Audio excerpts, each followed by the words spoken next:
laawol kisal ko laawol peewal e ɓantal. Naam nene gotoɓe tedduɓe assalamu aleykum wa rahmatullahi wa barakatuhu. Haray men salmini on nokku be ko wonɗon ka radio laawol kisal ɗo ɗe haray no andirɗen noon e jumare be haray ɗen mari fottugol ɗo e waɗa bayana inchallahu kono no andirɗen no haray nini waɓutuji ɗi no ukkodiri e leeriji men bayana ɗin haray ko ɗum ɗon waɗi joni haray ko be haray seehɓe ɓen juulata ko futuro si wawa natude fuɗɗano e bayana o haray ko ɗum ɗon waɗi si retardi seeɗa inchallah haray noon hande kadi ɓeɗo seehɓe haray ɓe senanike en ɗo no hina hande ɓe fuɗɗi haray en fof hiɗen andi ɓeɗo ko Mouhamadou Saymo ɓe woni koɓe makete Diallo wontiranɓe en Dakar haray ko ɓe pita timbitunni haray en ɓe natinɗo ɓe yewtani en yewteriji kadi haray kelɗuɗe inchallah haray ko kamɓe kadi woni en waɗande hande kadi yewtere nden en torki subahanahu wa taala yallah arsukuɓe ko ɓe wawi yewtude en kadi waɗa en nana ɓe ƴetta ko ɓuuri moƴƴude ko inchallah haray usaɓe mbay haray waɗu toon pooɗi ke seeɗa min watta micro e junngo moɗo inchallahu nani. بسم الله الرحمن الرحيم الحمد لله رب العالمين نحمده ونستعينه ونستغفره ونستهديه ونعوذ به تعالى من شرور أنفسنا ومن سيئات أعمالنا من يهده الله فلا مضل له ومن يضلل فلن تجد له وليا مرشدا أشهد أن لا إله إلا الله وحده لا شريك له الذي أنزل على عبده قوله عز وجل أعوذ بالله من الشيطان الرجيم وما من دابة في الأرض إلا على الله رزقها ويعلم مستقرها ومستودعها كل في كتاب مبين وأصلي وأسلم على المبعوث رحمة للعالمين الذي أنزل عليه قوله عز وجل عز وجل وما خلقت الجن والإنس إلا ليعبدون ما أريد منهم من رزق وما أريد أن يطعمون إن الله هو الرزاق ذو القوة المتين. أسأل الله تعالى الذي جمعنا في هذه الساعات المباركة أن يجمعنا تحت ظل عرشه يوم لا ظل إلا ظله وأن يجعلنا من عباده الذين يحبهم ويحبونه ويؤمنون بلقائه إنه على كل شيء قدير. أخوة الأعزاء السلام عليكم ورحمة الله وبركاته. على باوية تقول سبحانه وتعالى دعانا نلاد صلى الله عليه وسلم eɗo ala reweteɗo e goonga tawati on tigi rewi nafay rewɗo on si rewaali kadi lorrata singa jommum e seedi ɗum ko Allah subhanahu wa ta'ala tugani reweede ko kanko woni jippinɗo ngol ɗo daalol makko hay hunde ko memminoto naata yalta ka leydi ɗo ko sorata sorto ala ka leydi ɗo sina ko Allah subhanahu wa ta'ala woni ko fawti arsike mum himo anndi ko honto hoɗi himo anndi ko honto hoɗata haa ñande mayde ari himo anndi si maayi ko honto waaloto eɗen du'ano nelaaɗo sallllahu alayhi wa sallam walla wiɗen juula e maɓɓe ɓe annda hoore man o jippina e maɓɓe daalol subhanahu wa ta'ala Allah yeeti en tagiraali jinna e enen yimɓe si wona fi haa rewenmo subhanahu wa ta'ala yiiti en ɗaɓɓira en arsike o fawa en ɗum ko kanko woni Allah gooto arsikowo kala tagore makko nden ko kanko woni jon doole timmuɗe ɗen alay musidɓe tedduɓe ɗen toro subhanahu wa ta'ala mooɓinirɗo en e ɗeɗo leyɗe woɗɗodirɗe o mooɓidiri ɓerɗe men ɗen o hawtiti o nemin en ɗiɗo nemaji ɗi kontotaako yo Allah subhanahu wa ta'ala moɓinira e ɗe ɗowdi arshi makko on ñande ɗowdi alasina ɗowdi arshi subhanahu wa ta'ala haray musidɓe tedduɓe en salmini on e oɗo nokku men barkinaɗo wi'eteɗo radio laawol kisal yo Allah waɗu radio on subla salam subhanahu wa ta'ala ko ɗum yeeti en oɗo radio ko no wiyete ko subla salam mo Allah fewni e ngol ɗo laawol o hara e bénéfice on yukhrijuhum min az-zulumati ila an-nuri bi idnih kala mo Allah fewni e laawol kisal subhanahu wa ta'ala yaltinaymo e niɓe keferankaku e niɓe majjere e niɓe tampere e niɓe kulol naɓamo e hoolare islam wasul aizza haray hiɗen hiwnodiɗa e ngol ɗo laawol toro subhanahu wa ta'ala yo allahu on niwinan en jeyeɗen e yimɓe laawol kisal fi duniya ha hewtoyen ka aljannaji darussalami fil akhira haray no hadda fatimata makiri ni e dokkoro ustad ali bari hafidahullah aray komo siɗɗo mon wundiɗo kafidaɗo ngesa ɓe makiri ni en hawrino laawi goɗɗi go hara naaɓiɗo aray ko Saim ibn Ter Souleymane Diallo pita temmi tunni hoɗogol no inne misiide nden no inne ko hoore yenge ɗo hannde aray ustad suhununu bari wonam en Belgique tolodi toon e ustad Aline en haray miɗo anndi kamɓe fof ɓe wondi e me en haray ko mene woni hoddiɓe tawi noon kadi ka banggal sa ali nane ko ɓe landimi seeɗa ka banggal télé makka duɗe haray duɗal ngal martaba on ko yiɗuɗo okodo aliman aw mutaalliman aw mustami'an aw muhibban haray martaba on diplôme on ka banggal gandal haray ko yiɗuɗo janngoɓe ɓen wondini e maɓɓe haray ko ɗum ɗo woni martaba on ka banggal gandal ko ɗum woni kadi martaba on ka banggal e yewtere ko yiɗugol ngol yama ɗo subhanahu wa ta'ala hino hawti tammi e ɓenɗemiɗi almar'u ma'a man ahabba haray inchallahu ta'ala makodugol men ngol ko raɓɓiɗi ɗo inchallahu ta'ala haray no yiilo sifa hunde nde annduɗa hoorema ko jeyande e geɓal moolanangal e gurdal neɗɗo on e ko julɗo on haani fiɓude e waɗino yewtere nden yoga e nokkeeli kono sowno lekki ko wiyete ñawnorki kon fade nawnare nden hino feeñude haala lekki kino duwa wattede yila jokke fii mu'um hitande be hitande lekki jonte lekki pali haray no ɗaɓɓede fi hoɗum sabu enen sowno o haray no fewni joni noon ko waɗite wattaneɗo yewtere kadi ko ndaarugol nawnaade ɗen e ngal ɗo banngal no tiiɗani julɓe ɓen mi yiɗi o yiɗi surtout onon ɓe Allah subahanahu wa taala naɓi toon ɓen o yiɗi nawnaade nden no yawti keerol jooni sabu e yiɗi wattiliiɓe immaade naata e gaño banu adama ko woni gaño banu adama wonɗo ka dow leydi ɗo wona fello wona leydi wona hayre wona leggal ko woni gaño banu adama ɓaleejo kirka dow leydi ɗo koko wiyete maayo ko oɗo e yii sabu faale artike no imminde ɗo goɗɗo mo wawata no fubbade hay e loonde hay si loonde heewi o uyta e ndiyan ɗan o immo ɗo o yiya ɗo e ndaara télévision o yaha ɗo o naata e maayo o sutoo e leyɗe goɗɗe go o fi ɗaɓɓugol artike haray ko nden nawnaade ɗo waɗi e yiltito e nde ɗo toɓɓere fii no wattirane yila sabu goɗɗo no waawi ɗaɓɓude huunde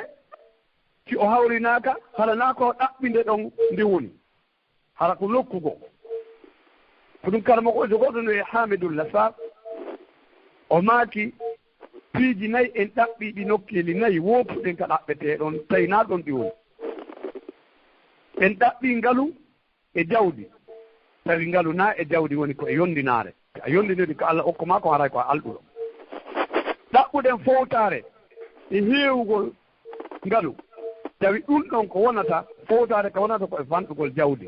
tawi jawdi maa ni ɗuuɗaa hiɗa waɗi e kalfe awli walla hiɗa anndi ko mbeya woota marɗa hiɗa humima walla ko gesum gootum marɗa koko remata duuloɗaa no ɓuri marɗo gese nayi no mbiiji ñannde o toon to reenirta colli ɗin raɗooɗi fiwata ɗiyamu e mbaya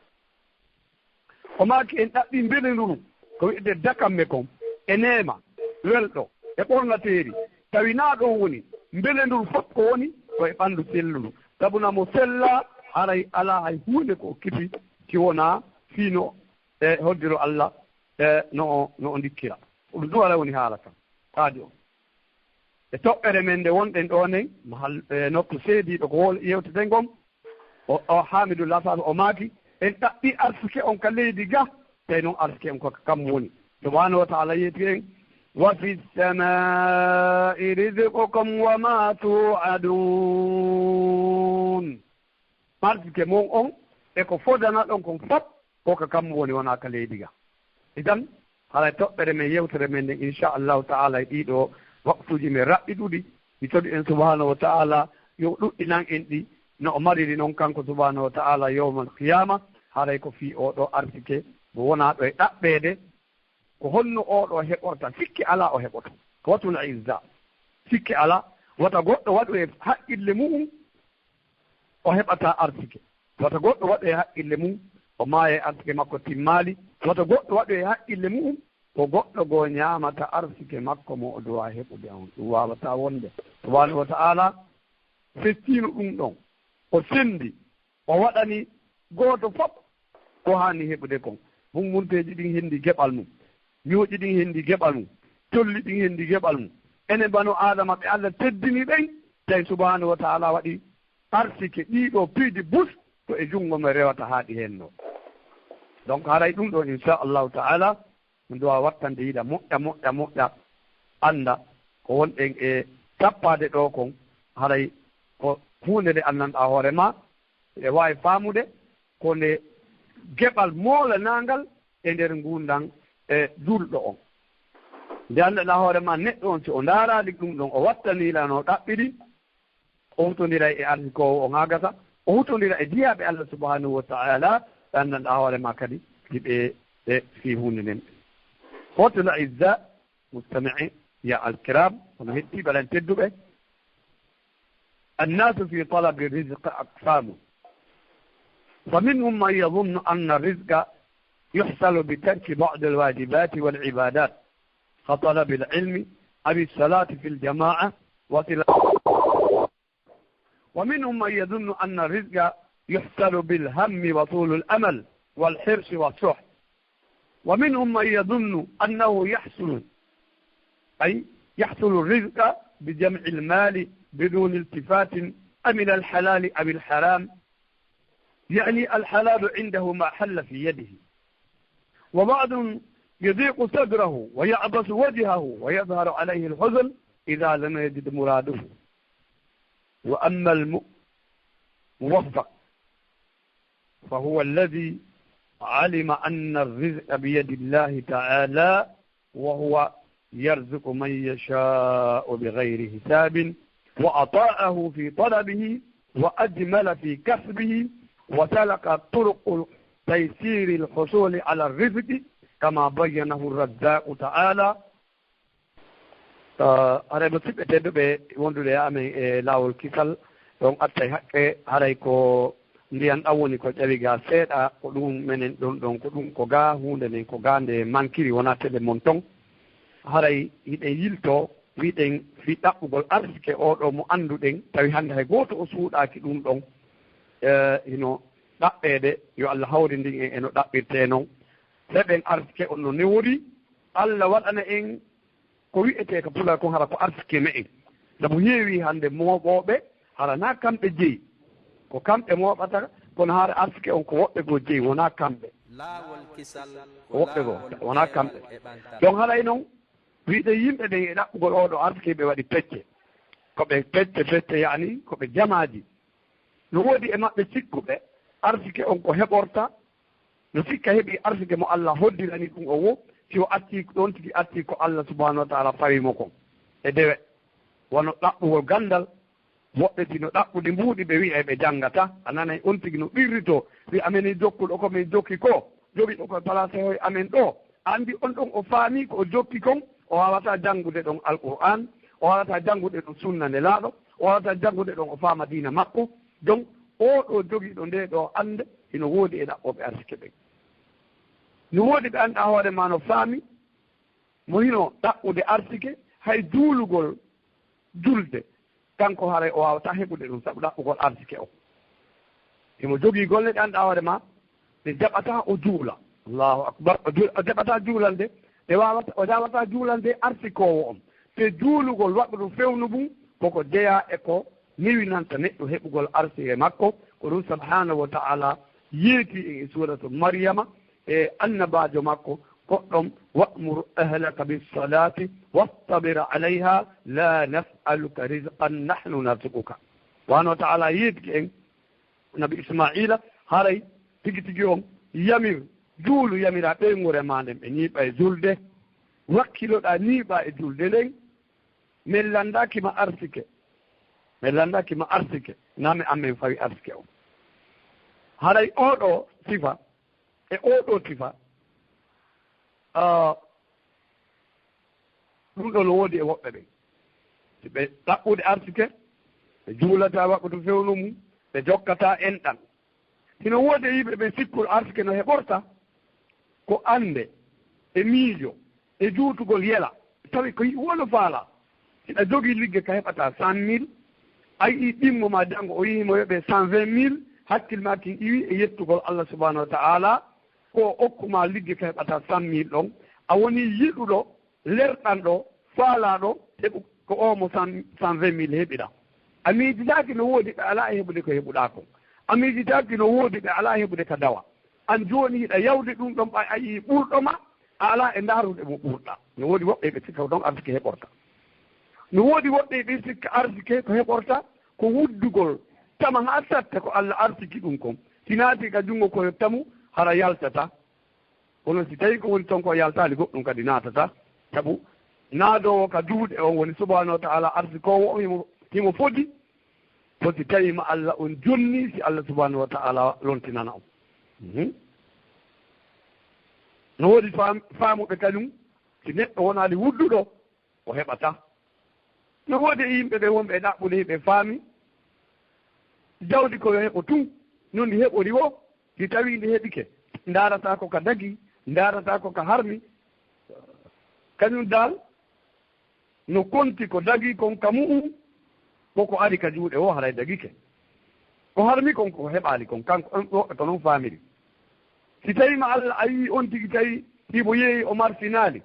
walla mo ɗaɓɓonno ligge e heɓaali walla himo uyta e liggotonooɓe e nokku yi'amo hara yeeso ngol no ñirɓini suno no feeñi e makko fii hon ɗum sabu o heɓaali ko faalaa kon ɗum ɗon fof e hawtul izzamo tiɓɓe tedduɓe ɗum ɗon fof ko goopol laawol ko woppugol laawol no arsike ɗaɓɓorta no arsike heɓorta haray no arsike on heɓorta noon si tawi komo subahanahu wa taala hawrini e faamugol ko wiyete arsike arsikowo ko on manno haarema hino anndi arsike ko e junngo subahanahu wa taala woni on tigi faama o maayata arsike makko on timmaali on tigi faama e hadis nelaaɗo sallllahu alayhi wa sallam ɓe maakanno en simara e piiji e tabdino banu adama tagirte noon sallllahu alayhi wa sallam yeetino en neɗɗo no tagirte e teyge yumma mum si tawɗinin timmi Allah subahanahu wa taala neni malaikajo on ari o wutti ruhu on ko malaikajo on attete yamirede ko yo windu arsike neɗɗo on ko honɗum o heɓata ha ñande o maayi ko ɗum attete windede la janngal donc ɗum ɗon e wawi faamude neɗɗo hawrinaɗo wattuɗo haqqille jogiiɗo needi hakkude mum e jooma arsikowo on yo anndu arsike on ko Allah jogii Allah arsike kala mo muuyi arsikude no yiɗini mo arsikirde noon kadi on tigi ɗofto Allah subahanahu wa taala kada ugol arsike ma ɗoftoɗa Allah labina faggitagol ngol on tigi naata kisan e laawol ngol anndanɗa hoore ma ko kanngol woni niwinowol heɓugol arsike on ɗum woni toɓɓere men ndey ko laawol niwinowol heɓugol arsike on julɗo on neɗɗo no heɓirta arsike mum on noon fi hon ɗum sabu kala neɗɗo wiiɗen abbere makko masalan min jooɗiɗo ɗo hannde tawi miɗo mari litre ndiya yareteeɗo tawon ɗon ton walla miɗo mari ton kilo maaro ñaameteeɗo si tawi on jonnanaalin ɗum mi henndi ɗo mi yoɓay ɗo avion mi yaha mi ñaamoya hay gooto ñaamata ɗen ɗo gabbe Allah ni winayi kolno ɗe ñaami ɗo ɗum yiyata goɗɗo mo ƴawali hay e oto ka muuti Allah subahanahu wa taala jarribora mo nawnaare tawa koko avion yaarete o yaata hara ko Allah waɗuno ndiyan ɗan o yarata no ton henndu ndu o foofata no ton ka teppe makko ɗen tippayno e leydi no ton hay gooto waɗantamo ɗum ɗon sowona kanko donc haray ko woni hawrinaaɗo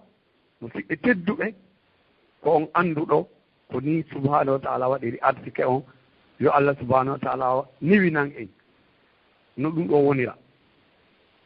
haray e ɗi laawi ɗi wiiɗen ɗo ka raɓɓinɗinagol sabu yaadugol e waktu men on no woodi laawi ɗi anndanɗa hoorema e yewti sikke ala neɗɗo on arsike mo Allah subhanahu wa taala windanimo on o heɓayno kono woɓɓe heɓira arsike on no sattiri tawa jindey haa si heɓa si heɓi kadi hara no weeɓi ñaamugol haa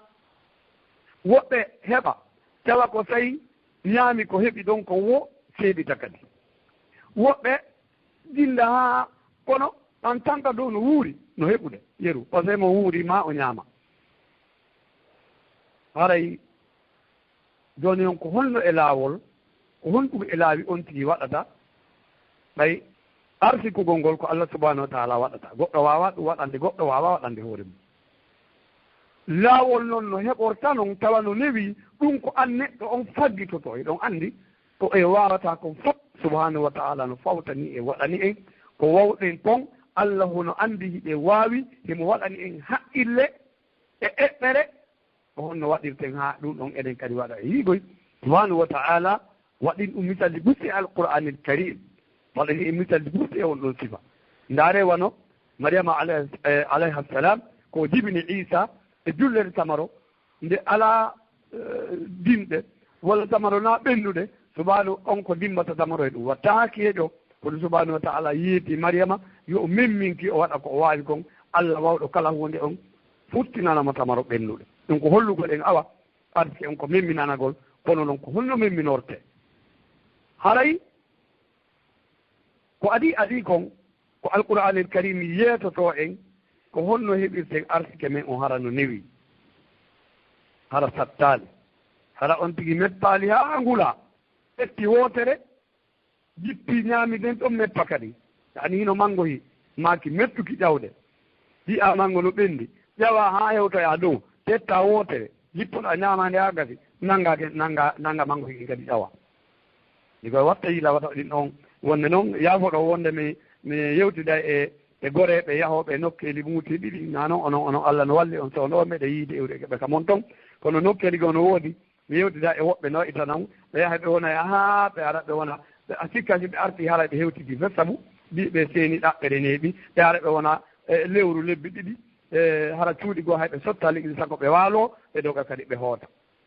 ɗum haray on ɗin duwa wattande yila ɓe yewtiduno ɗum ɗon seeɗa e toɓɓere pour wattugol mo siɓɓe seeniiɓe ɓen ko honɗum wiyetee ɗaɓɓere e ko honno ɗaɓɓo o wa'ata ɗum ɗon mi waɗuno ɗum ɗo yewtere raɓɓiɗude kono miɗo anndi inchallahu taala si Allah newini jakayde hato jina e yanñeede ɗum ɗo e ndaaro e yeeso Allah newinan en haray fiino neɗɗo on heɓira arsike no newori tawi ko arsike o yiiti e woni subhanahu wa taala ko kanko kadi anndi goo on haray ko kulol Allah subhanahu wa taala attaqwa huunde attinde newinanoore neɗɗo no heɓira arsike on hara no weeɓiɗi noon tawa o tampa ko heɓi kon kadi yonamo ko attaqwa kulol Allah en ala e naatude ɗo anndin ko hoɗum wiyetee taqwa sabu naa ɗum woni nokku toɓɓere nden nokku toɓɓere nden ko woni ko honno neworta ɗaɓɓugol arsike ko ɗum woni ɗo ko ɗum hatta naaten e wiigol kulol Allah ko ni jooni ko tindinir ɗum kulol Allah subhanahu wa taala hino wona sabu neɗɗo on heɓa arsike makko no newri. Alqur'an al-karim addani en ɗum ɗon nokkeele buy subhanahu wa ta'ala yiiti en findo yimɓe koɗoli ɗin nde wonde se alqur'an al-karim no yewta fi yimɓe koɗoli ɗin ka dowri to remoɓe ɓen sabu nde remuru moƴƴiri wonɓe ka nder saare ɓen wonɓe ka capital ɓen ɓe welnay si tawi remuru moƴƴaali ko wonɓe ka capital ɓen attoto anndude setto moƴƴaali ka dowri sabu ñaamete seeray hara yeru ko liggiɗa a hitaani nen fop a wonɗo ka nder saare on koko jonna soode ñaamete tawa kadi yonata kono subhanahu wa taala nde wonde alqur'ana ara yeeto en ko yimɓe dowri ɓen ko ɓen ɗo remata moƴƴa ko ɓen faggoto dammi ɗi ñaama ɗi haara ɗi faya ko ɓen faggoto naɗi ko ɓen ɗon annduɗaa hoore ma woni ne'ooɓe gerto e yurmeede Allah subhanahu wa taala o barkina nokkeeli ɗin no o barkiniranno mawɓe men attinooɓe ɓen noon kono ɗum ɗon ko heɓata ɗum on ko kulol Allah subhanahu wa taala ɗum subhanahu wa taala yiiti en sindo yimɓe koɗooli ɗin sindo yimɓe ca'e ɗen sindo yimɓe misiddaaji ɗin sindo ɓen ɗon ɓe gonɗiino ko Allah subhanahu wa taala taguɗo on arsikata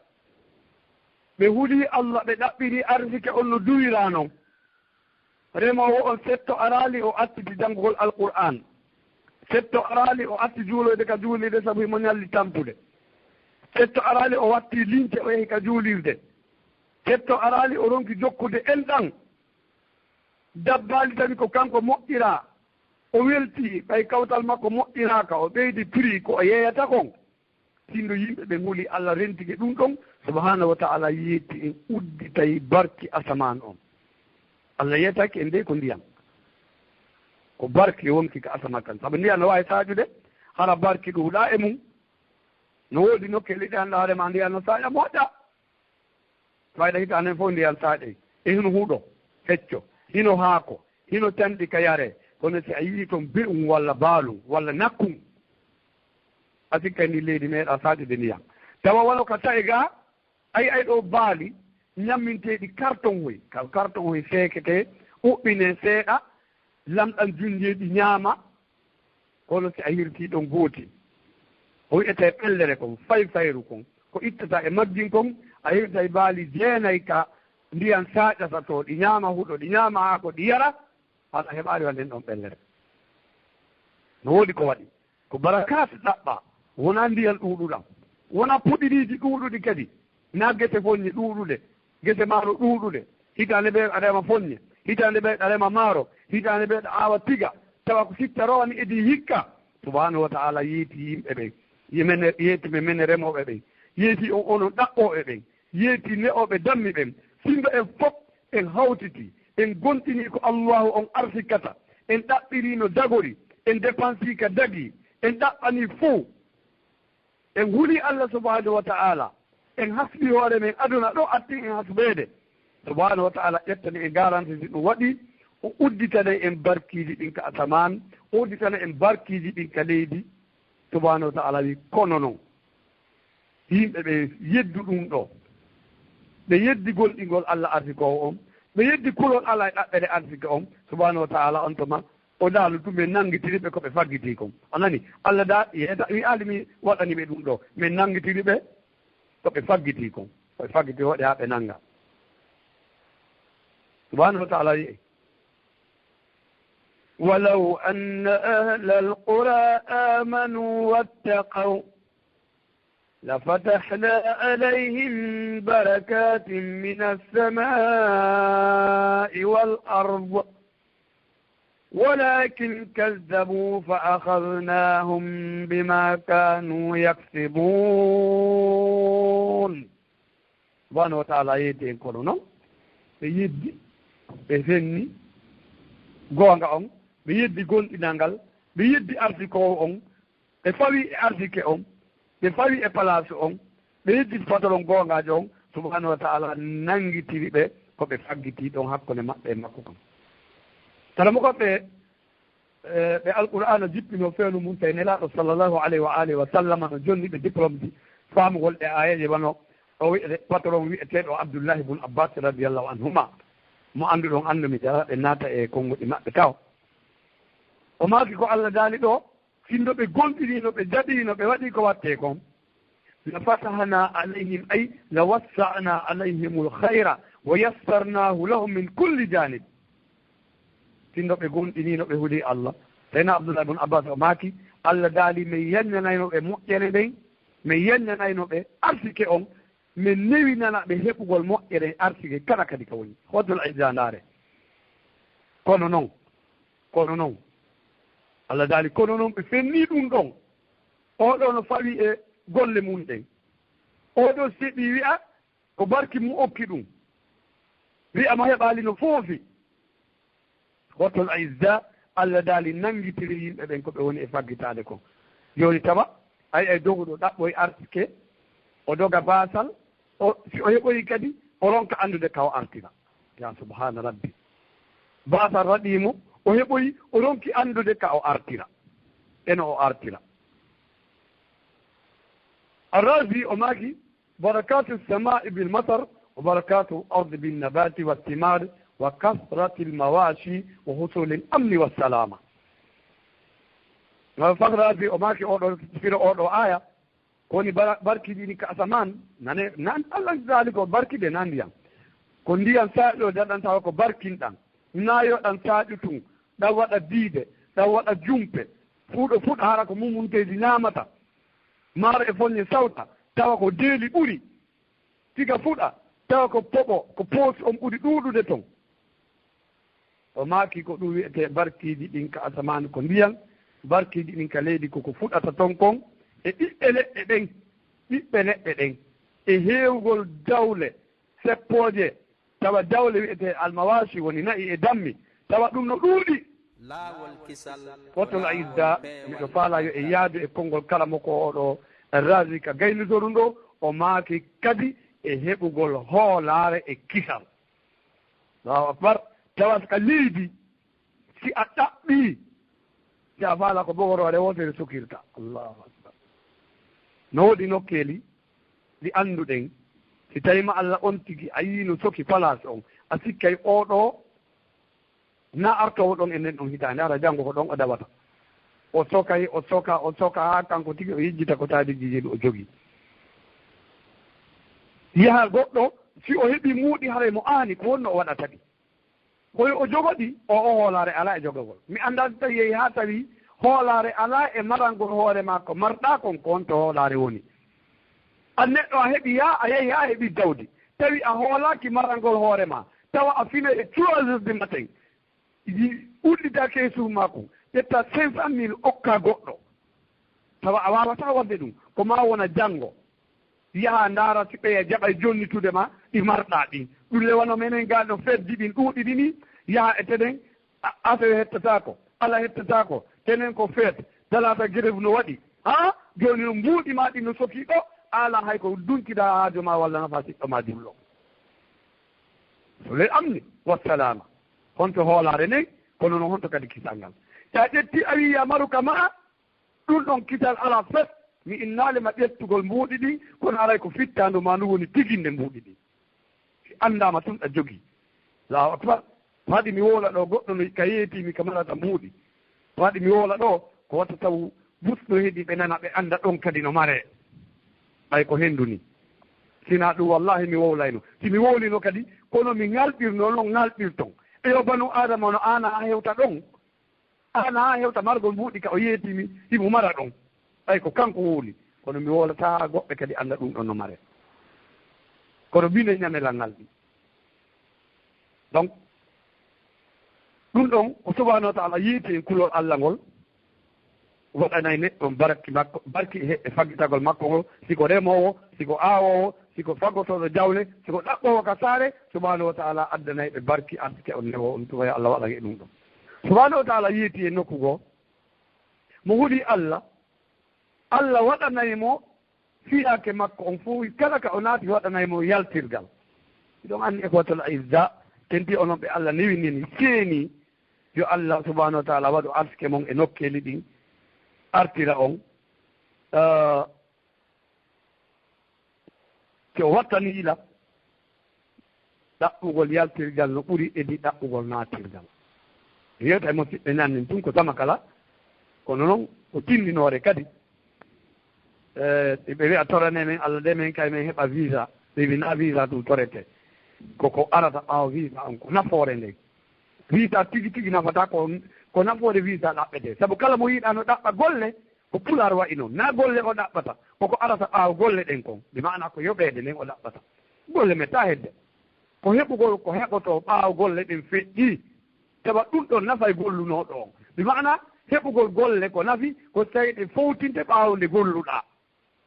waɗe noon toɓɓere nde moƴƴa ko pular haray ko bindeje ɗe annda hoore ma e yaafo ɗon haray ko kongu ɗiɗi wayi noon jooɗodaɓe ka duɗe ɗen wondanoɓe ɓen wona yimɓe me en ɓuri ɗuuɗude ko yimɓe leydi ko Allah wurdimi ɗon ko ɗum waɗi tawi kongu ɗiɗi wa noon so tawi ma Allah jumpe ɗen ɗuuɗi subhanahu wa taala yeeti en kala hulɗo Allah kala ko o wawi wonde Allah subhanahu wa taala waɗanaymo yaltirgal kala ko o naati e mum te ko ɗum ɗaɓɓeten ana e goɗɗo si aani jooɗi ke yo Allah dandu e leyɗe goo meɗe miijinomi yaltira ɗo bon jagaɗa sokol yaltirgo est ce que fewndo yahaynoɗa sokol a yawde hani ɗa calcule kadi pour yaltugol no woodi hari on tuma ko naatugol faalaɗa ñiiɓa jooɗo miijo si hewtiɗo jooni noon hiɗa faala yaltirgal ni subhanahu wa taala yeetima siɗa faala yaltirgal yaltirɗe no ɗuuɗi yaltirgal ka leydi yaltirgal e feloore tawa si a arti tanƴinooɓe maɓen bus inaali ɓe fof kono tanƴinooɓe maɓen bus heɓay ko tanƴinoor ma kon ɗon kadi yalta e feloore yalta e tampere yalta e a yilto si a faanama yaltude ɗum subhanahu wa taala yiitima ko ya hulu Allah te si a waɗi ɗum Allah arfikirte a neɗɗo on nokku ko a sikkira a heɓiray suratu talaq subhanahu wa taala yeeti en wa man yattaqi llaha yaj'al lahu makhraja wa yarzuqhu min haythu la yahtasib kala hulɗo Allah kala ka woni e kala ko woni e leñol Allah waɗanaymo yaltirgal e kala fiyaake mo o naati Allah artikamo kadi ka o artikiramo ka o sikkira naa ka o sikkiri ɗon hala donc haray ɗum ɗo ko gootum e go'o e annduɗa hoore ma ko heɓi ɗum artike no newori ɗiɗi on attawakkulu ala llahi ta'ala fawagol e Allah subhanahu wa ta'ala fawagol e Allah subhanahu wa ta'ala ko ɗum ɗo wiyete hunde immere nde goɗɗo wawata heɓirde ko wiyete artike tawa no newi ngol heɓugol artike noon ngol fawagol e Allah noon no waɗi ɗo yimɓe ɓen ɗon kayno waɗi teccen no ɓiɓɓe tedduɓe no woodi fawiɓe e Allah e konngol kono hara ɓe faamali maana fawagol e Allah ngol no woodi kadi fawinkiniiɓe e Allah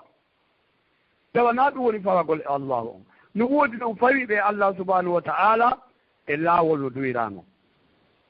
fawiɓe e konngol ɓen komo annda hoore ma subhanahu wa ta'ala jonnimo nokku ka o heɓata arsike makko on kono nde Allah jonnimo ɗum ɗon o taƴike si tawima Allah ɗaɓɓugol arsike haɗima janngugol alqur'ana a julɗo hitande timmude a memi alqur'ana o e suumaye a naafi wo e suumaye janngugol alqur'ana haɗima ndaaroygol siɗɗo ma nawnuɗo janngugol alqur'ana haɗima yaagol tawe juula siɗɗo ma feƴƴino joni tan haɓɓe ɗaɓɓugol arsike haɗima ɗum haɗima ɗiɗo geɗe ɗaɓɓugol arsike haɗima ɗiggangol mawɗo ma nawyuɗo nananamo jooɗo takko makko yewtida e makko si tawi a ɗaɓɓugol arsike haɗi ɗum ɗon on ɗon si on aade no fawi e Allah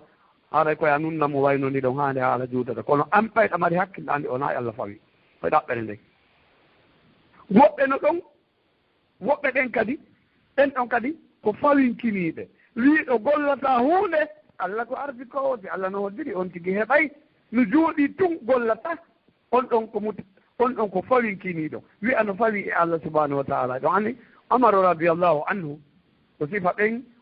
loyru makko ɗum centre makko on kanko Omar ko sifa ɓen ɗaɓɓayno so tawi sukaaɓe no jooɗi no ɗumanno wono rewtade no dangude o wi ono noon honɗum woni golle mo ɓe amen ala golle ɓay noon ko Allah arsikata ɓen ɗon o artoto fottude par ce que mo anndi o yettoɓe asaman on saƴata kange leydi ndi yaltinta haaliɓe on immoto ɗaɓɓoyon arsike on waɗon sababu on fawaɗon e Allah subhanahu wa taala ɓen ɗon kadi ko fawinkiniɓe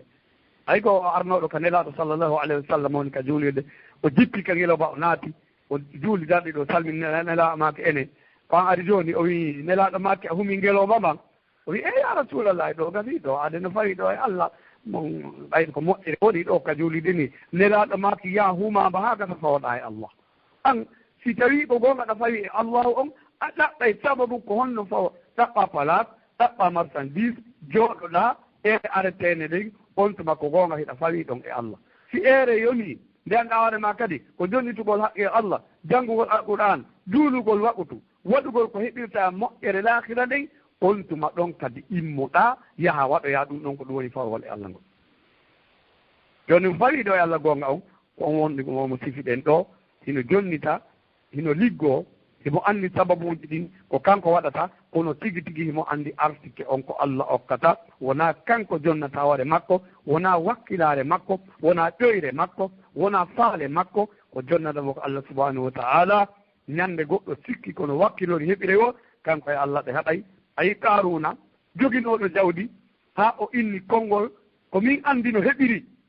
konngol wi'etengol ko min anndi no heɓiri ɗum ko min anndi ka heɓi toggu o radio ta bonnanan téléphone komi anndi no heɓiri o ngol konngol ko renetengol sabu qaruna wiino innama utituhu ala ilmin indi subhanahu wa taala nangirimo ngol ɗon konngol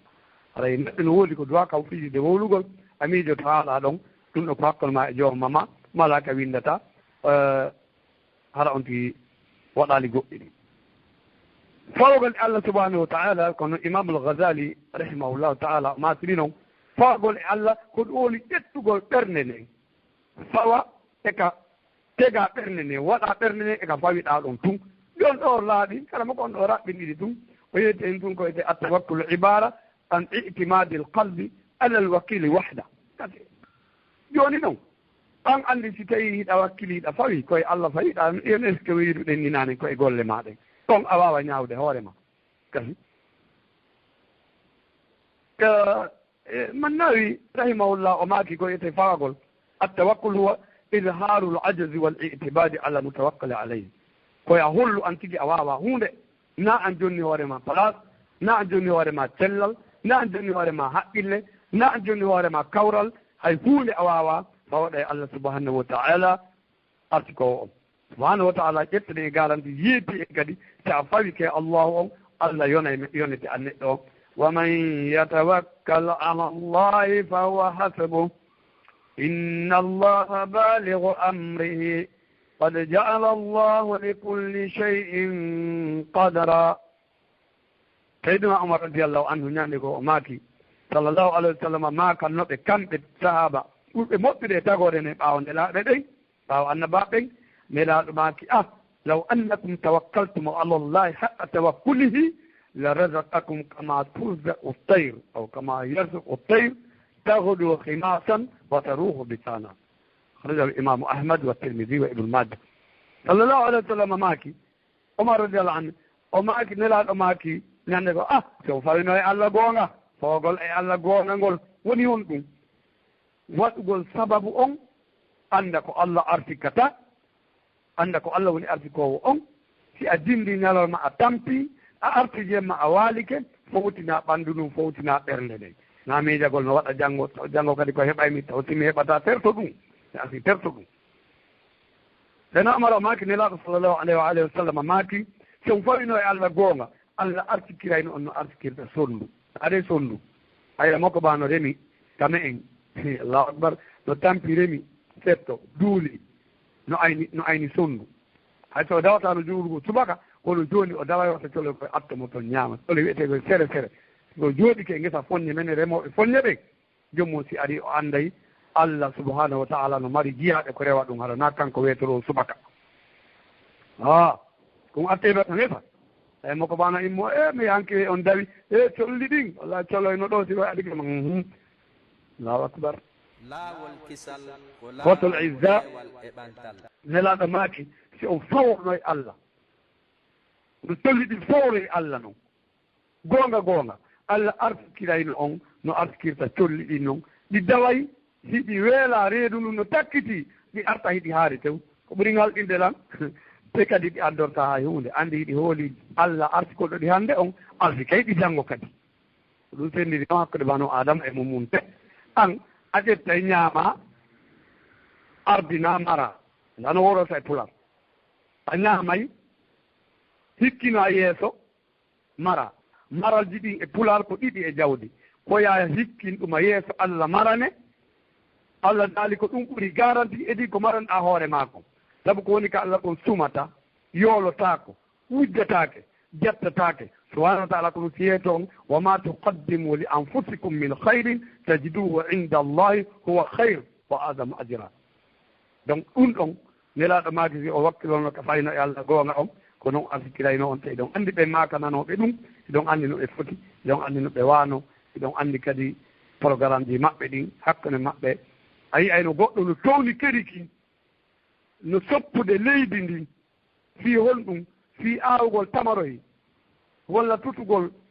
lekku résin si o towni kadi kin o nani bilal no noddina allahu akbar o wallindi ay kadi kin doyi o wi ami asata kum ɗo gay kum sabu waɓoto Allah on naati ɗo ko golle laakira wona jooni golle aduna ɗen e bimbi haa jooni enen noon kadi wiyoɓe yo accu haa subhanallah accen ɗum on feere haray tata ɗum ko raɓɓi ko yawgol rek ko watta ha sabu artike on newo heɓangol neɗɗo on ko al istigfaru wa tawba neɗɗo yo o wakkilo o heewa wiigol astahfirullaha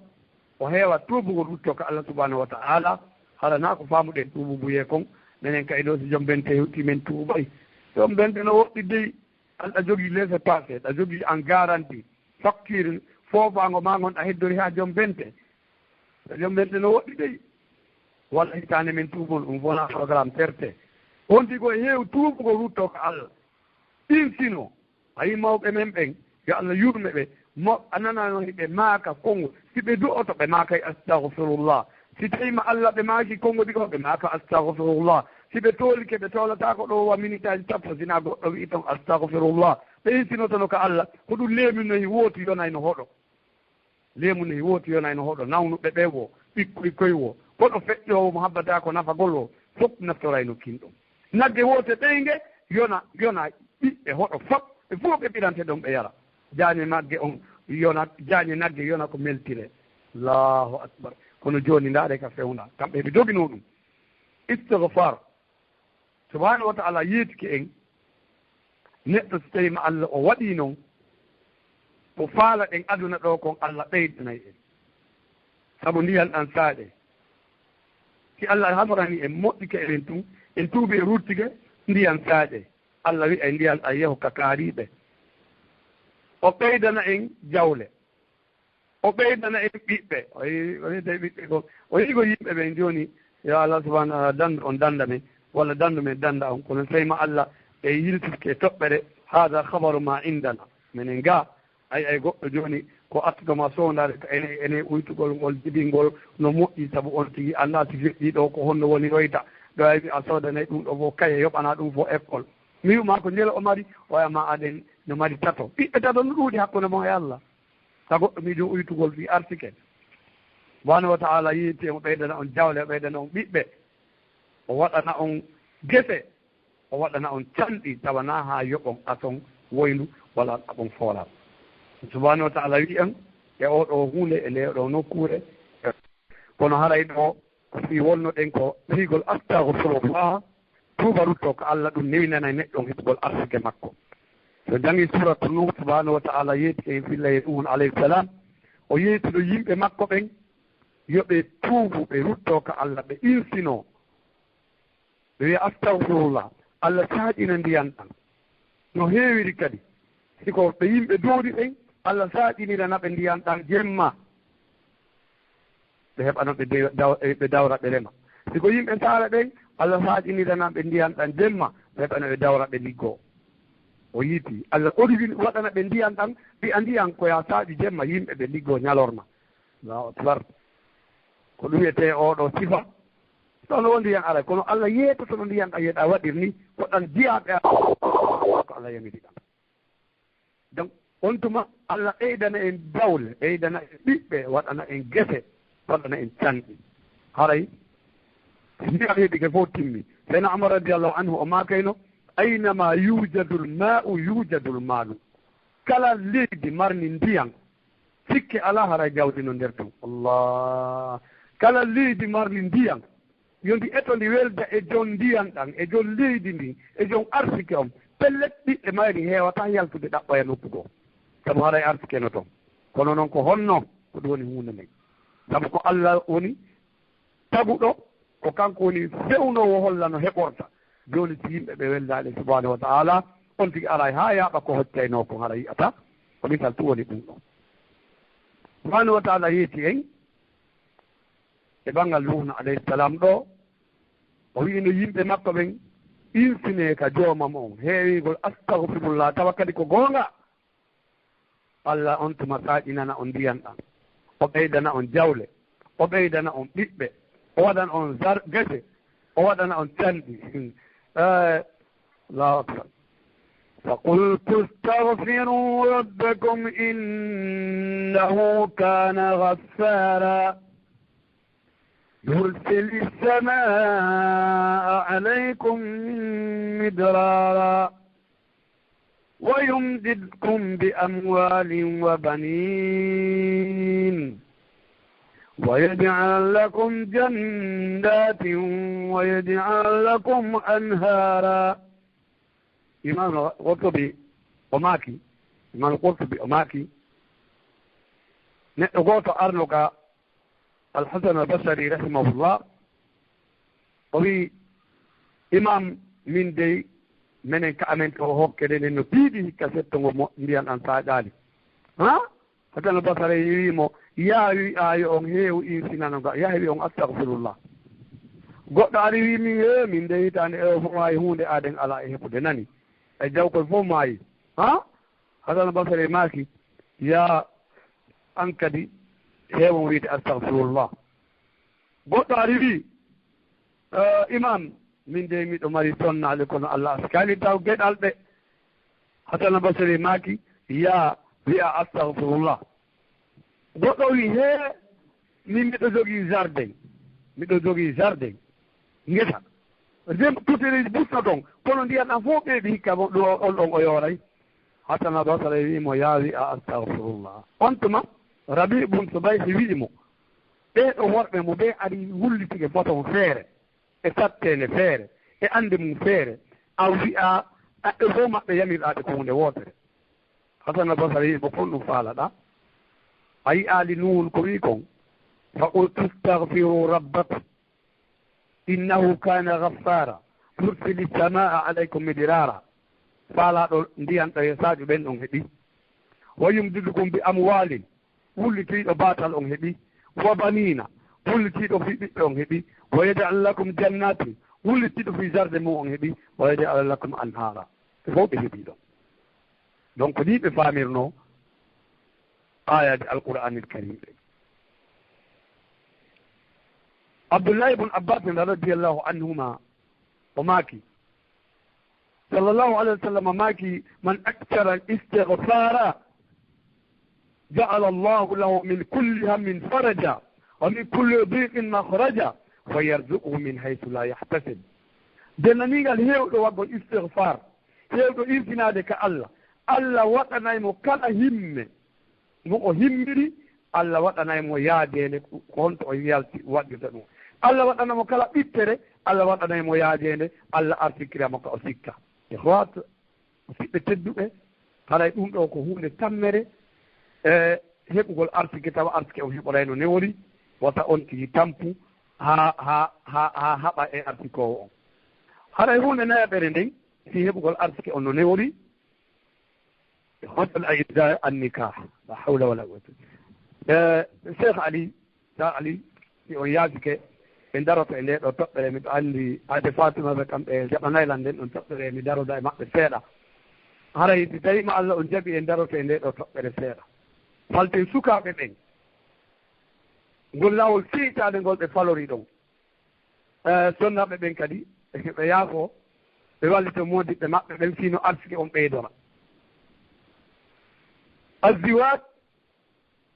النكاح سبب من أسباب تيسير حصول الرزق رزقول ko hunde jeeyande e ko niwinanta goɓɓe heɓugol arsike ko deya ɗum e ko newinanta goɗɗo heɓugol arsike subhanahu wa taala nde yiiti e suratu nour ay capantede ɗiɗi ɗo miɗo wawi cappade ay haray o toɓɓere nawnade ka me'en enen julɓe ɓen fof e ka enen leñolngol kadi tum ga faala mi attaray misal nawnade nden komi ara e hunde nden a yiyay ɗo goɗɗo no jogii haqqille kanko tawi o heɓi hunde kaari wonti o jomba no wawi wonde ala ko tawi heɓuɗa gandal so jombala jakoranma ɓay ɗiɗi yaaɗo ɗaɓɓere gandal o heewatake bagorede sonnajo yaaɗo ɗo ɓuri tani janngolgol walla yaaɗo Dubai Misra janngugol Égypte e wonɗo Italie ɗen ɗon ɗiɗo naa gootum ɓe hokkede sonnajo yo anndi hiɗon anndi onon kadi dara Allah waɗi ka wonɗon ton hiɗon faami ko wonɗon ton ko onon si on ari on maatini ka woɓɓe tumɓe sikkay ko toragol sonnajo arɗon se haali ɗon anndi ko mi wolta ko no servi emenen ga Allahu akbar haray ɗum ɗon ko feere tawi ko a heɓa gandal a waalaka tiggude joɗɗinaa ɗo on tigi yaha ɗaɓɓere gandal lorra sabu himo e ɓoggol ma'a an modibbo on kono himo jooɗi goɗɗo goo tiggatamo duuɓi no yahude ñalaaɗe no yaade lebbi no yaade jooni noon alaa ko wawɗe ɗum hara miɗo dakoranma kono si tawi ko wi'ugol ko haa heɓa arsike haa heɓa jawdi seytaane ɗaynirta on tigi si o tigga miɗo wiyama ya terto ɗum no woodi woɓɓe ko si Allah subahanahu wa taala tawi ɓe tiggi o Allah ƴetta ɗi garanti en aray jooni e dalil on ngoy subahanahu wa taala no yeeti en woɓɓe ko si tiggi walla ɓurɓe en sa ko si on ti tiggi si Allah subahanahu wa taala yenne arsike on woɓɓe ɓen no faami no hulɓinira no wakkirigol etoto haa tigga gooto feŋo ɗon kañum kadi ɗo ɓay no anndi no wayno ndirano ka tiggugol o ɗo haa jooni haa jooni ko wonno e ɗaɓɓude kon heɓaaki haa jooni ko wonno e ɗaɓɓude kon heɓaaki laawol kisal ko laawol peewol haa jooni ko wonno e ɗaɓɓude kon heɓaaki e oɗo sifa e oɗo huunde e ngal ɗo banngal haa jooni heɓaaki o wi'a he aɗa yo woni e oɗo tum nani si ƴettii ɗo kadi ayi hay ahin hannde si goɗɗo teddiniriiɗo teddiniɗo sa Aliou somi teddiniri on ɗo jooni teddungal mollan jommude tammo on anndina tammo duwami haaɗude simi teddiniri on ɗo hiɗon jommude o wi ay njela mo mi wi'a tammo o wi on he on jarama Allah ko mbaraji ɗi miɗo anndi ko maa ko ɗo yeeso o nani moƴƴa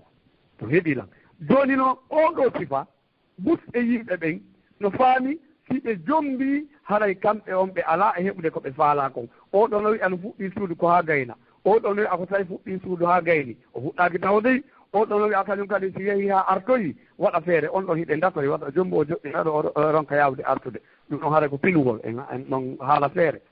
ɗum ko feere noon woɓɓe ɓen no innude si tawi ba Allah ɓe jombi ɓe uddide place keso haray bon ko ɓe yeeyirayno ko ɗumanata ko wimi min e ma e kala faamuɗo ko wiyete laawol Allah subhanahu wa ta'ala e artikugol neɗɗo kon a taway jombugol koko ɓeydata arsike kono wonaa ko uytata a taway jombugol koko ɓeydata arsike kono wonaa ko uytata arsike ko hombo yeetima ɗum e ko hombo yeetimi ɗum e ko on waɗi somi wowli ɗum ko arsikowo on yeetima wimi karamokoɓe ɓe subhanahu wa ta'ala cuɓino sabu cuɓeede maɓɓe ɓannidiri ɓe e nelaaɗo sallllahu alayhi wa sallama wurnidi ɓe e nelaaɗo ɓe heɓi wahyu ɓe windi ɓe faami ɓe jangi ɓe janni nelaaɗo seedaniiɓe ko ɓe moƴƴuɓe hayrul quruni qarni no ɓe firtiri ayaje ɗen noon kono hannde si a reenaki ɓurɓe ɗuuɗude ɓen ko ɗum ɗon hulɓinta ɓe eno wirmi on ɗo ni subhanahu wa ta'ala o daali e surat an-nur e wi ko newinta heɓugol arsike wonɓe Allah fuɗɗorani en yeetagol woliyaaɓe jiwɓe ɓen yoɓe resin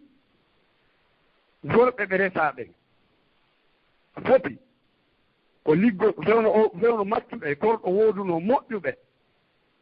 miɗo mari min komi maccu kun goɗɗo no mari korkum moƴƴuɓe ɗiɗo haray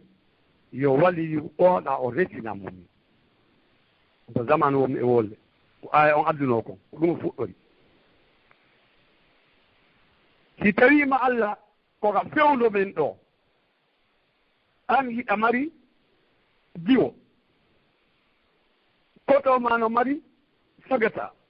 jaaja ma no mari suka nder misiide nden to no mari worɓe e rewɓe haa no ɓe retindirde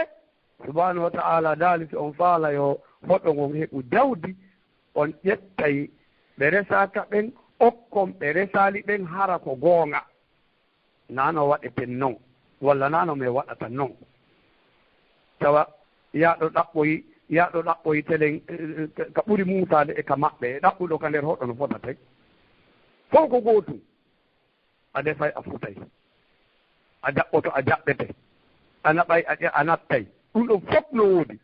harana on ɗon tuba nden ɗon ɗayni kaare e ɗen ɗon ɗayni e on ɗon sama kala na ɗum ɗon wiiɗen nde ko adi ko resingol Allah subhanahu wa ta'ala daali subhanahu wa ta'ala daali resine ɓe resaka ɓen eɓe resali ɓen jeyaɓe mo onon gonɗinɓe ɓen resi noon kadi moƴƴuɓe jeyaɓe e jiyaɓe mo on worɓe e jeyaɓe e jiwɓe mon golloɓe rewɓe yani horɓe mum faala ɗe wiide ko alqur'ana addita ɗum seɗe moƴƴa de toɓɓere nde wonɗe e mum nde Allah daali si on daari wiɓen ko waasuɓe fewno ka resinɗon ɓe ɗon e fewno no resinirɗon ɓe noon siko ɓe waasuɓe Allah subhanahu wa ta'ala arsi kayɓe immorde e ɓural makko ngal nane moƴƴa ko Allah woni yaajuɗo arsike ko kanko woni annduɗo ko honde tuma arsikira kata goɗɗo ko tuma o jombi walla kaka o faabi koka o fawi e angal tiggugol makko ɗon ngol mo fawi ɗon tun emo calcula mo jombi ɓe ngu ñaamay kay no heɓi ɓiɗɗo o ñaamay ɗum kadi ko goonga hiɗa huuli jombude hiɗa huuli heɓude ɓiɓɓe hiɗa faala wurude ka dow leydi ɗon hiɗa faala nafde islam a ɗayniti wawata wonde mi suuɗatama namin na an sabu ɗum meeɗano wadde subhanahu wa ta'ala yiiti en yiltitoto ka pular resineɓe resaka ɓen eɓe resali ɓe jeyaɓe e mo on resi noon kadi moƴƴuɓe ɓen jeyaɓe e jiyaɓe mo on jeyaɓe e horɓe mo on ɗum wooduno no wooduno no yewtire ɗum ha laaɓa ko ɗum on tuma yannete noon si tawi ko ɓe waasuɓe yani si tawi ɓe okkoton ɓeyguli ɓen ɓe resinton ɓen ko waasuɓe Allah alɗinayɓe e ɓural makko ngal tawi ɓe jombi nani ɗo pular ngal e ndaara jonni ko ɗum karama koɓe maaki koy min ɗo ko woɗɗagol wonmi tuma ma koɓe maaki o e yiyay to Allah subhanahu wa ta'ala woni yaajuɗo kala hunde ko e jeeya e yaajugol dokkal makko ngal o yeeti on o okkorayɓe ɓe alɗa si tawi ɓe jombi kono ko annduɗo ko ɗum so yiwde ɗon kadi suratu nur aya 32 yaade e aya on وأنكحوا الأيام منكم والصالحين من عبادكم وإمائكم إن يكونوا فقراء يغنيهم الله من فضله والله واسع عليم هاي قولوني آية أم نارنا مجوني سورة النور في برد دوال joni mi iwti ka wowlayno mi nane to mi arta ka karamo koɓe ɓe Allah subhanahu wa ta'ala yiɗi firugol qur'ana yeeso nelaɗo ɓe nelaɗo yiiti ko ɗum woni fanamo e alqur'an sayyidina Abdullah ibn Abbas radiyallahu anhuma wi'eteɗo kañum kadi heɓrul umma on o maaki raghaba Allahu ta'ala fi tadwiji wa amara bihi al-ahrara wal abida wa wa'adahum alayhi bil ghina ɓen Abdullah ibn Abbas o maaki ko Allah woni ko lerɗini yiɗini resingol an andi ko an jogii jiwo okkamum ala ɓeyngu an andi ko an gorko yata ƴamoya Allahu akbar hala a hersidali e ko marɗa ko ibn Abbas maaki ko Allah woni ko lerɗini yimɓe ɓen yoɓe resi ko Allah woni ko yamiri rimɓe ɓen e jiyaɓe ɓen yoɓe resin yoɓe resu on tuma o fodi ɓe ngalu so tawi ɓe waɗi ɗum seyna Abdullah ibn Abbas radiallahu anhuma o maaki raghaba Allahu ta'ala fi tazwiji wa amara bihi al-ahrara wal abida wa wa'adahum alayhi bil ghina ay alayhi ala zawaj o foti ɓe si ɓe resi Allah subhanahu wa ta'ala ayani al-aqla alay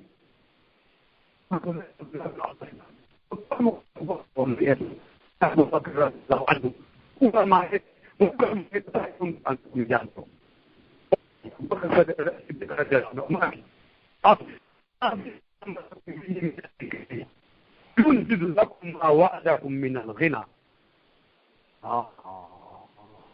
وما kako Abubakar radiyallahu anhu Allah ko o yamiri on e mu'uyo on jombu kon si on toftike mo on jombiri sabu yamirore Allah na sabu gore ma jombi na sabu nger mama ha joni a jombali andu e ma on la e pot ko Allah subhanahu wa ta'ala yamiri ko dum si waduda si a wadi dum Allah subhanahu wa ta'ala hunnanay on ko fodani on kon ka bangal ngalu ay akhwatul aizza ko tayna Abubakar radiyallahu anhu monela sallallahu alaihi wasallam sedani ko kañum woni attiɓe ɓe gonɗinde ko kanko firirani en ni nami wooli no heddi gooto ɗo te mi raɓɓinɗinta par ce que ko ere woni e nanngude en yaafo ɗon haray goɗɗo no to e seyna Abdoulahi ibn Mas'ud radiallahu anhu jogiiɗo grade mo annda hoorema kanko woni premier feññinɗo alqur'ana ɓaawo nelaaɗo ko kanko nelaaɗo sallllahu alayhi wa sallam ƴettani garanti maaki kala faalaaɗo janngude alqur'ana no jippori noon radman kama unzila yo janngo ala qira'ati ibn ummi abdin e ɗengal comme no Abdoulahi ibn Mas'ud janngirta Abdoulahi ibn Mas'ud radiyallahu anhu seediiɗo corteji 93 e nder 114 on 93 cortewol ko e ɗengal nelaaɗo sallllahu alayhi wa sallam direct e Jibrilu no addude ɓe gayni nde Jibrilu addi way on gayni nelaaɗo janngi ko ɗon o faami ɗin ɗon ɗo anno martaba makko ka jawdi ko ɓeygu makko sañayno jonna fay ɓe yeeyanoya ɓe adda dépense mo o jannga kanko Abdoulahi ibn Mas'ud tawi he alde no faala janngude no billahi no uddiɗi ɗo place mum ɓernde ma waalata ko mukk a janngali santu mukk fade hiɗa adi qur'an fade hiɗa aɗi si qur'an a ɓaawo mi naali a liggatako de mi naali a heɓata de ko wimi ɓernde de waalata ko abaddan o wimi on joni kon a huulay batal huula ngalu doga batal yaha heɓoya ronka ko artira ko heɓuɗa kon ko ɗum de kala mo janngali ko noon ɗum ɗon en suuɗindira ɗum ko lay pot yo Allah subhanahu wa ta'ala arsiki on ko dagi waɗa arsiki amen e juuɗe mon kadi kono senani ɓen ɓe kono ko wimi on ɗo kon ko ɗum de te haali ko ɗurimi kala accuɗo alqur'ana ɓaawo o tampay kono o heɓata si o heeɓi haray ko seeɗa o jeyi ko ɓuri ɗuɗude kon harayna kanko jeyi ahin si a yi jon huɓeere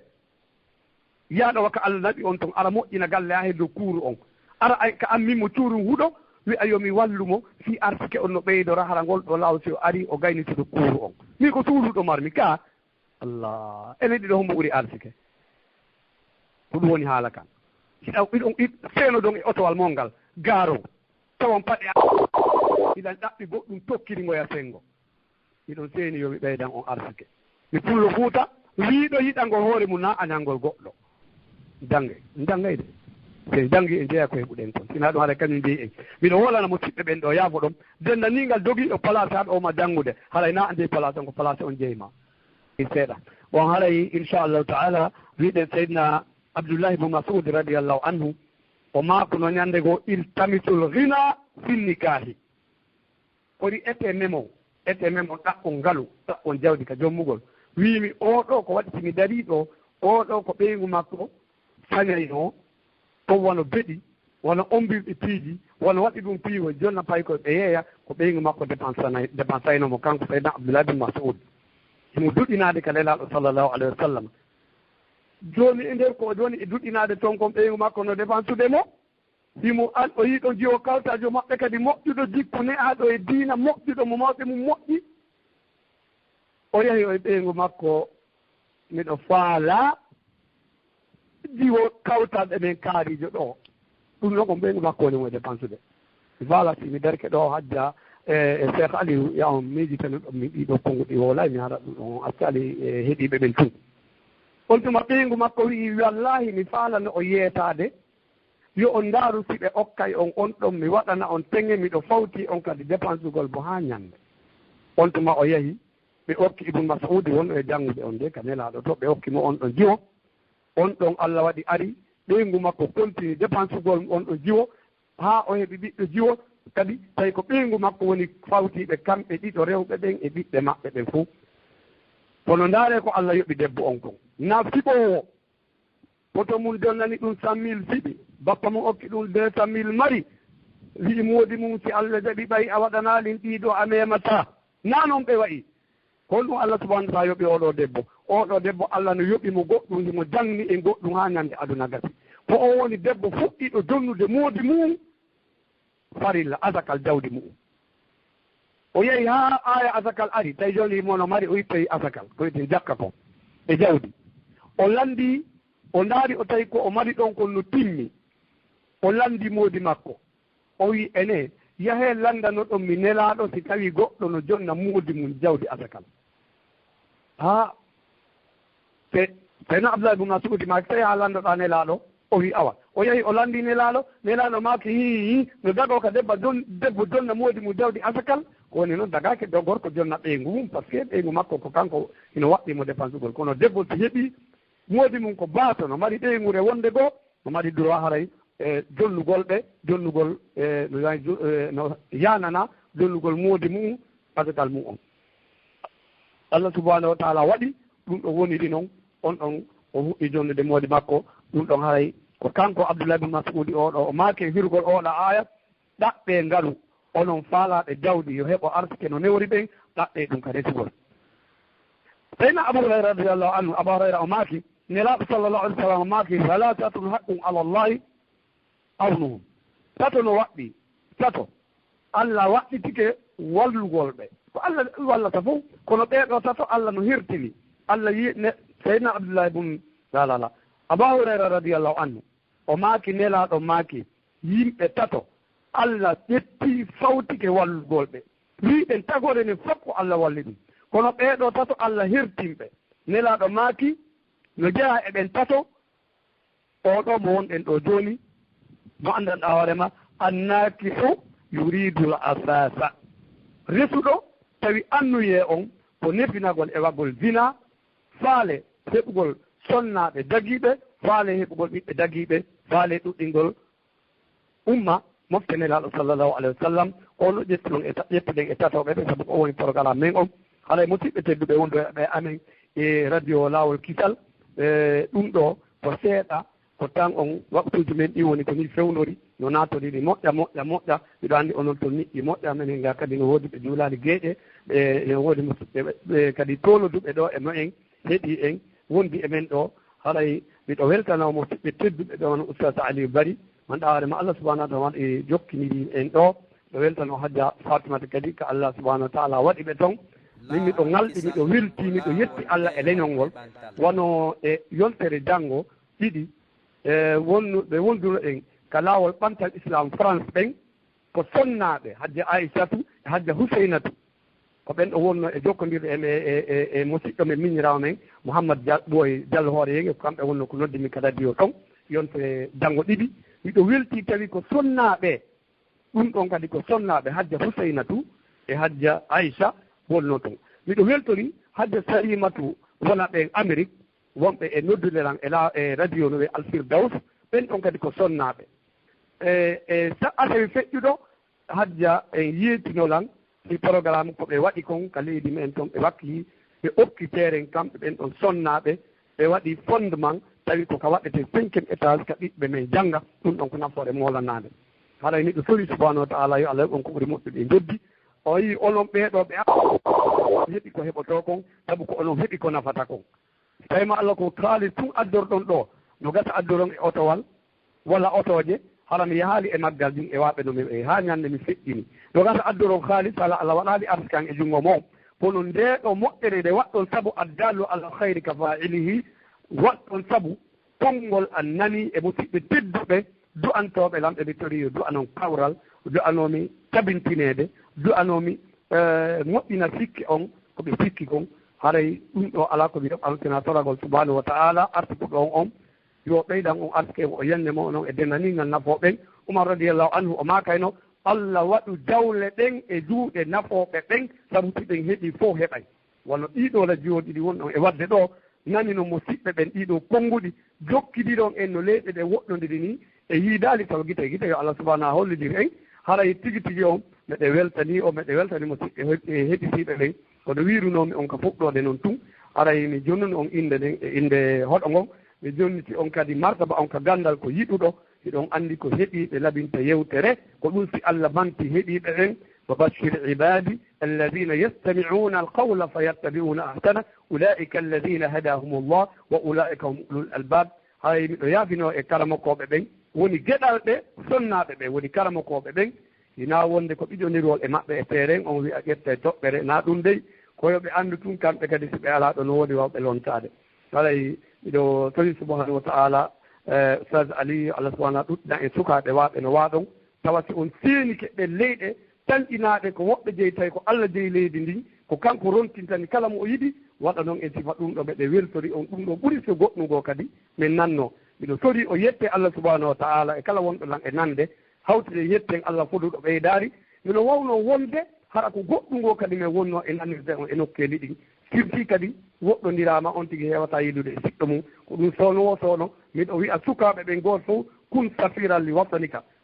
gonu ambassade leydi ma ndin wona ambassade leñol ma ngol reena leñol ngol reena leydi ndin reena teddungal mayri on yo Allah ɗuɗɗinan men sifa mon onon ɓeɓe Allah subahana arsiki ɗiɗo nokkeeli arsiki ɗiɗo konnguɗi ɓe sonnaɓe darotoɓe ɗum ɗo wawa faamude sonnajo ko takko duhiɗo dari ko nene khadija radiallahu anha woni attiɗo gonɗinɗe nelaɗo sallllahu alayhi wa sallam ko ɗum si sonnajo diina kan islamu on ko gorko e sonnajo naɓata te ko sonnaɓe ɓe woni e jibinde geɗal ɓe wonɓe naɓde islamu o yeeso yo Allah subahanahu wa taala ɗuɗɗin soko ɓeeɗo sonnaɓe yo Allah yoɓɓi ko ɓuri moƴƴude e joddi yo Allah junnu balɗe ɗen o moƴƴina battaɗe ɗen yo Allah waɗu arsuke dagiɗo ka leyɗe ka wonɗon ton fat e kala ko julɓe woni yo Allah waɗan on ton arsuke dagiɗo wonɗa hoorema on heɓay mo o newo artirgol mum on newo ko waɗi sabu ha senaɗi ɗon kon kadi newo o waɗa arsuke amen kadi e juuɗe mo ɗum ɗon haray ɗum ɗo naa ko sattani Allah e hunde sattaka Allah subahanahu wa taala mi weltanike on min yaafino moƴƴa konguɗi ɗin ɗi tawi woni toon ko satti e ko nanaki e yeytinoke ma fuɗɗode duɗal ngal na wonde komi mumtiɗo te kadi na wonde ko leñol men ngol duɗinimi e junngo mum ko ɗuuɗi haɗa ko yimɓe leydi ko Allah wurni mi ɗon ɓurmi wondude haɗa ɗum ɗo ko ɗeɗɗindante ɗum moƴƴa darane nano e ñaamo kala ko hawri ɗon ko Allah subahanahu wa taala hawrini kala ko woni ko immorde yewto on e wippanɗe cheytane timmal ko Allah woodani dallede ko nelaɓe ɓe woodani kala ɓiɗɗo adama woopay ko ɓuri moƴƴude e woopoɓe ngo toɓe ka rutto alkamalu lillahi wal ismatu li rasulillah wa kullu bun adama khatta wa khayru khatta'ina tawwabun wa sallallahu wa sallam wa baraka ala habibika rasulika muhammad wa ala alihi wa sahbihi wa man wala assalamu aleykum wa rahmatullahi wa barakatuh radio lawol kisal yo Allah nawru e yeeso waɗa laawol ngol kisal ha hewtina aljanna darus salami galle kisal وما ذلك على الله بعزيز سبحانك اللهم وبحمدك أشهد أن لا إله إلا أنت أستغفرك وأتوب إليك وجزاكم الله خيرا. نعم أستاذ وعليكم السلام ورحمة الله وبركاته. ما شاء الله راي من ويلتك من ويلتنك من ترك سبحانه وتعالى قد يويلتنا بريكم من ويلتني يونكم. آمين آمين آمين. راي وني يوتري هذه داره راي من ترك سبحانه وتعالى يلا أرسكم من كذي فهم قولون دو سورة من يلتب إلى دو عندك وني وأسكم كجونغ الله سبحانه وتعالى وني. آمين آمين. راي من ويلتك فتا أستاذين بين راي جمي سيد جوني. نعم. لينجي إن كذي دي كل ديرانون هنده كون الحمد لله راي نلا بيناني كذي فاهمني كذي موجة. haray mi wel on fota men salmini ɓe jooɗuɗo ɗon ɓen ɗon kadi ɓe foppu maɓɓe haray mi weltani ɓe kamɓe kadi inchallah haray joni haray o jarama ɓeɗe yaafino noon hiɗon anndi ga wonde haray cewɗi no heddi wonde min yewta ɓay haɗa min fewnonira e ko jonna kon wonde haray cewɗi no heddi haray mi ɗinɗo mbiɗa anndi o watti ɗin ɗon ka haɗaya sarifu ɗin ɗon haɗa miɗe wawi ɗi gollitirde ga na ella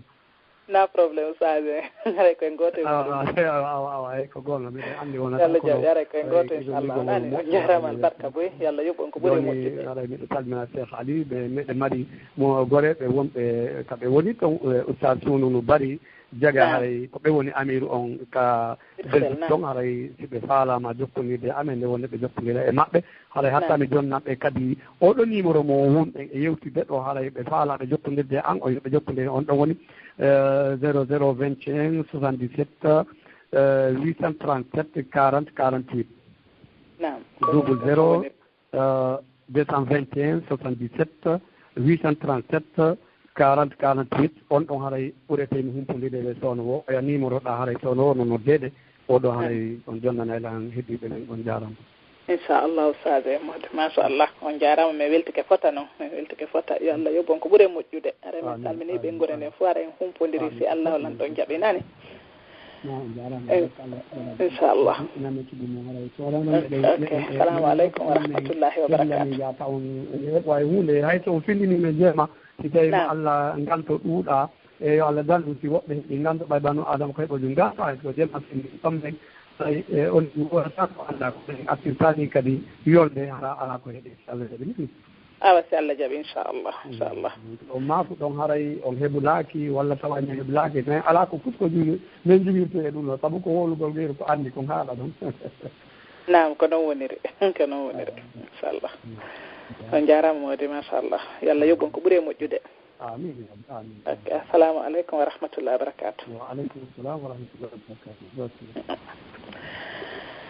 nam assalamu aleykum wa rahmatullahi wa barakatuhu musidɓe julɓe tedduɓe ka radio lawol kisal ɗo harayno andirɗen noon haray hannde kadi e bayana men on ko ɗo woni hattude haray noon ɗo men yaafini hannde fi question et réponse o inchallah haray en waɗoye yontere hannde so tawi joni yontere hannde jaaɓi e haray hannde on hatten wona ɗo ɗo inchallahu haray min weltani kewnukko kala ko wonɗon onon e ɓengure mon nden fof po en turki subhanahu wa taala yo Allah Allah on waɗu en nana e ɓe ƴetta ko ɓuuri e moƴƴude ko on hutora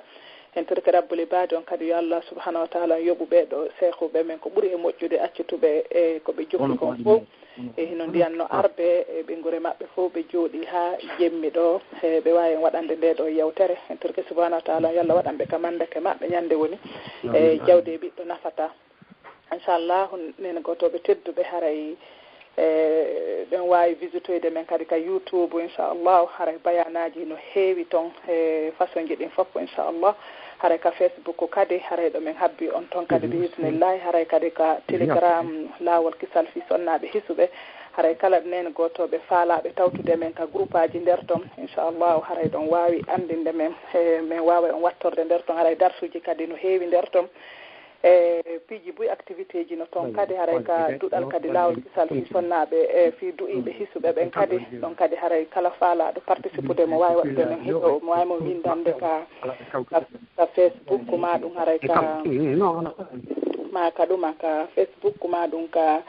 honno ka email lawol kisal .com inchallahu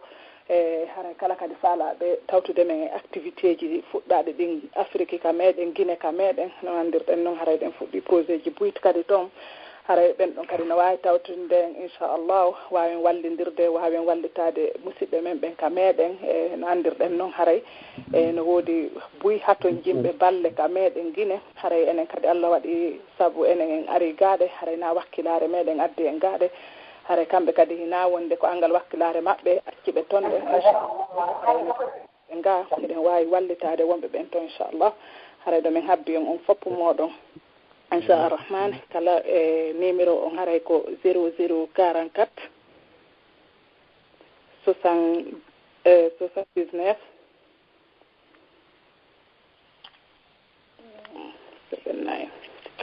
83 044 79 83 17 16 hara mi fillito numéro on ko 0044 79 83 28 17 16 ko ɗum woni 0044 79 83 28 1716 inchallah haray kala son contacté oɗo numéro hiɗon wawi haray moye réseau ji ɗin fof inchallah haray ɗon wawi tawtude men haray min weltanike o min turki subhanahu wa taala yo weltana on haray en hatta ɗo hannde inchallah haray en yontere hannde so joni yontere hannde jaaɓi Allah subhanahu wa taala okko en walugol e jaam assalamu aleykum wa rahmatullahi wa barakatuh. Aleykum salam wa rahmatullahi wa barakatuh. 0044 79 3 28 171 نعم كنا